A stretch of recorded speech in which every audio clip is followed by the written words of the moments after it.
Buenos días, mi nombre es Jenny Giraldo, yo soy estudiante de Administración en Salud. Me encuentro realizando la tarea correspondiente a las constantes vitales del curso Cuidados de Enfermería. Vamos a dar un breve repaso de estas constantes y posterior a esto vamos a hacer un ejercicio de cada uno de ellos. Conocemos entonces las constantes que son presión arterial, pulso, frecuencia respiratoria, temperatura y saturación parcial de oxígeno. El pulso lo podemos definir como una onda de sangre que está creada por la contracción del ventrículo izquierdo y esta es útil para estimar la frecuencia cardíaca. Podemos encontrar la tabla donde nos da una proyección cuáles serían los valores normales en cada una de las personas. En el recién nacido tenemos una frecuencia cardíaca media de 130 y el intervalo entre 80 a 180 respiraciones por minuto. Esto significa que entre ese rango de números puede estar la frecuencia cardíaca, pero que normalmente en el recién nacido nos va a dar entre 130 a 133 y así sucesivamente. Lo importante es no sobrepasar alguna de estas cifras tensionales. En el caso de que sobrepase, teniendo en cuenta los demás rangos, se considera que es una frecuencia cardíaca alta o lo que llamamos una taquicardia. Y cuando está por debajo de estos rangos normales, se considera que es una frecuencia cardíaca baja o una bradicardia. Entonces tenemos en la frecuencia respiratoria, que es la que determina el número de veces que respira una persona en un minuto.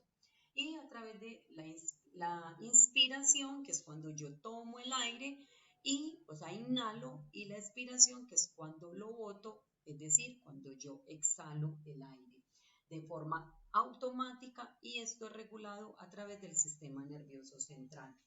También manejamos esta tabla normalmente para tener como una base estimada de cuánto serían las proyecciones de acuerdo a cada persona. Entonces, en los recién nacidos hasta 6 meses, el rango oscila de 30 a 40 respiraciones por minuto. En el menor de 6 meses, que es un bebé, 25 a 40 respiraciones por minuto. En un niño de 3 años, corresponde a aproximadamente 25 respiraciones por minuto.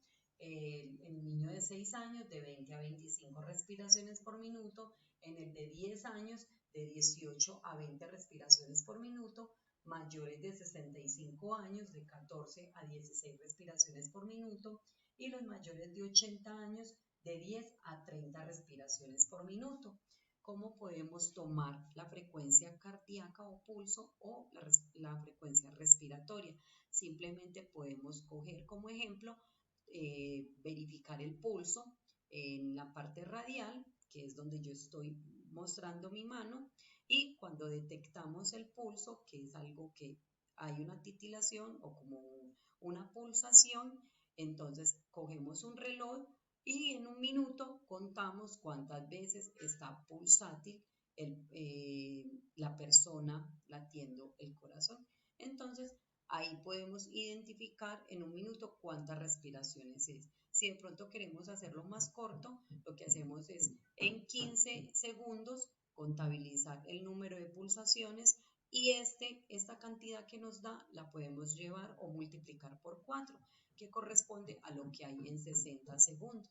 Y así sucesivamente para poder contabilizar cada una de las frecuencias cardíacas y respiratorias. En el caso de la respiratoria, lo que hacemos es cada vez que yo inspire, es decir, tome el aire, empezar a contar en un minuto. Y todas las veces que inspire, esas en 60 segundos sería el número de respiraciones. Y si quisiéramos tratar de reducirlo, sería lo mismo al pulso. Cogería yo el número de inspiraciones, o sea, las veces que tome el aire, y posterior a eso en 15 segundos multiplicarlo por 4 y eso me daría la frecuencia respiratoria en un minuto. Ahora vamos con la temperatura.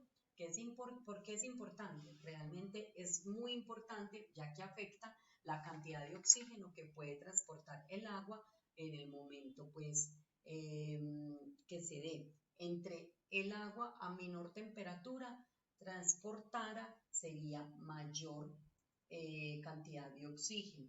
Entonces tenemos la temperatura normal varía de 36 a 37.5 grados centígrados. Cuando el paciente está febril, es decir, que está con fiebre, sería 38 grados centígrados. Y cuando tienen estos grados, ¿cómo se puede manifestar? A través de náuseas o vómito, cefalea, que es lo que llamamos dolor de cabeza, pues también conocido como dolor de cabeza, vértigo, que es cuando sentimos que estamos yéndonos para los lados, alucinaciones, cuando vemos algo que no hace parte de nuestro entorno y posiblemente llegar a una convulsión. Estos síntomas se dan más que todo cuando está el paciente de 39 grados a 40 grados centígrados, es decir, en un estado casi que de una urgencia vital. Y en el estado grave oscila entre 41 a 42 grados centígrados, que es ya una urgencia vital donde el alto riesgo de mortalidad en la persona es altísimo. Y adicional a esto, el daño cerebral puede ser severo, ocasionando paro cardíaco o paro respiratorio, que sería paro cardiorrespiratorio. Y la forma de tomar la temperatura es a través de un termómetro digital o el manual, que es el que se conoce como milímetros de mercurio. Usualmente ya no es tan conocido debido a que por ser de vidrio, pues que al momento de caerse se puede quebrar muy fácil. Entonces lo que hacemos ahora comúnmente es utilizar el digital, que es a través de una pila, y encenderlo, esperar a que esté en cero para poder tomar la temperatura. En el caso de la presión arterial, la conocemos que es súper importante porque al disminuir la sangre, esta no llega donde debería llegar y lo que significa que no hay suficiente irrigación. Y cuando esta aumenta o cuando está alta, las arterias se colapsan, ocasionando riesgos en la fluidez sanguínea, es decir, afectando los órganos, principalmente corazón y el cerebro. Los factores de riesgo, se dan muchísimos factores, pero vamos a mencionar los más frecuentes, que son la alimentación, cuando no la balanceamos, consumimos demasiada sal, demasiado colesterol y todas estas cositas hacen que la presión se nos aumente. Cuando hacemos demasiado ejercicio, entonces esta presión arterial se puede ver afectada. Cuando consumimos tabaco o el cigarrillo o alguna sustancia alucinógena que hace que haya una alteración en la presión. También por estrés se da este tipo de situaciones y aún más por el sobrepeso y la genética, o sea, los antecedentes personales. El AMPA lo conocemos como una automedida que se da en la casa para el cuidado y manejo de la toma de presión arterial.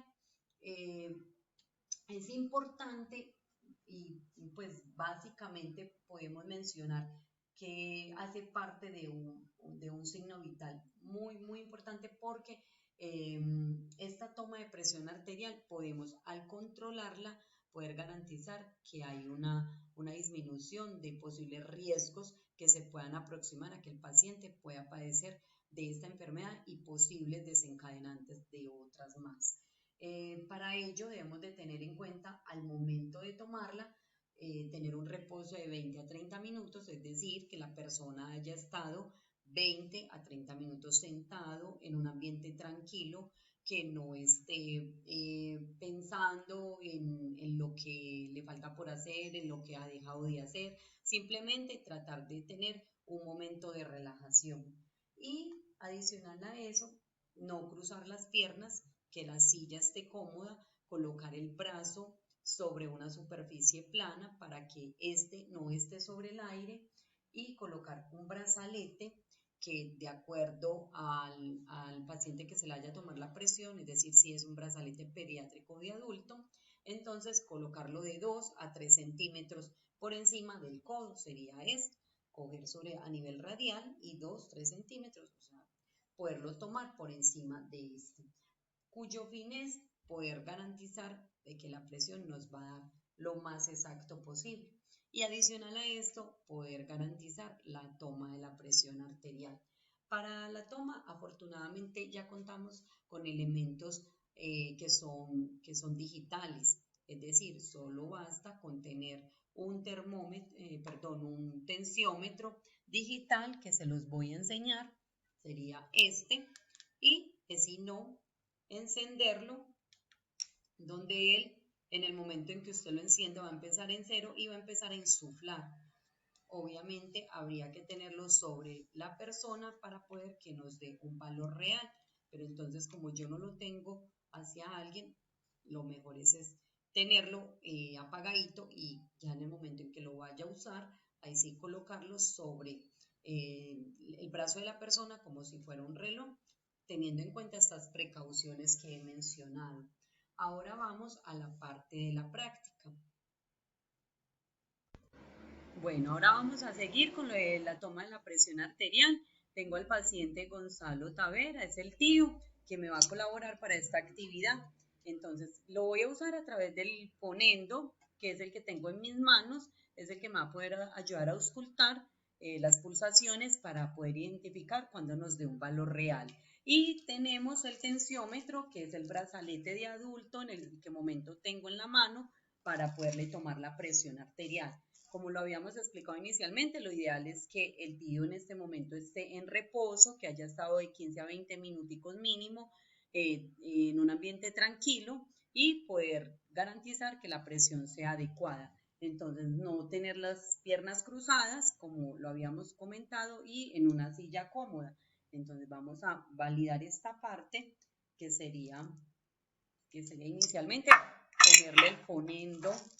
Dejémoslo a un lado porque como eso tiene presión y de pronto me suena la campanita para evitar que de pronto dañemos o tengamos una sensación en el oído. Habíamos explicado que sería de 2 a 3 centímetros por encima del codo, entonces más o menos sería este lado, y que las mangueritas nos den sobre a nivel de la arteria braquial. Entonces, más bien ni muy apretado y tampoco muy suelto para que nos dé un valor real. Yo me levanto para poderle que el brazalete quede bien. Debemos de verificar, garantizar que el manómetro esté calibrado, es decir, que esté sobre la mitad de milímetros de mercurio. Él en este momento tener la mano, si quiere tío, se me hace un poquito más hacia acá para que la mano le quede, o hagamos algo. Venga, yo le ayudo con esta parte, en este otro brazo que nos permita tener una mayor comodidad. Entonces serían los pasos que habíamos indicado y el brazo a nivel de una mesa para que él esté cómodo. El manómetro, vigilar que sí esté calibrado, ahí está calibrado, y ahora sí vamos a coger el fonendo. La forma de garantizar que sí estemos haciendo lo correcto es simplemente verificando que la campana sí me sienta el sonido en los oídos de manera suave, introducir a nivel braquial el fonendo y vamos a cerrar el manguito a través de esta ruedita, que es sino darle una especie de, como si fuéramos cerrando la llave, y palpar el pulso radial, que este me va a ayudar a identificar cuando ya deje de tener pulsaciones. Entonces ahí es donde puedo empezar a devolver el manómetro. Entonces empiezo a insuflar.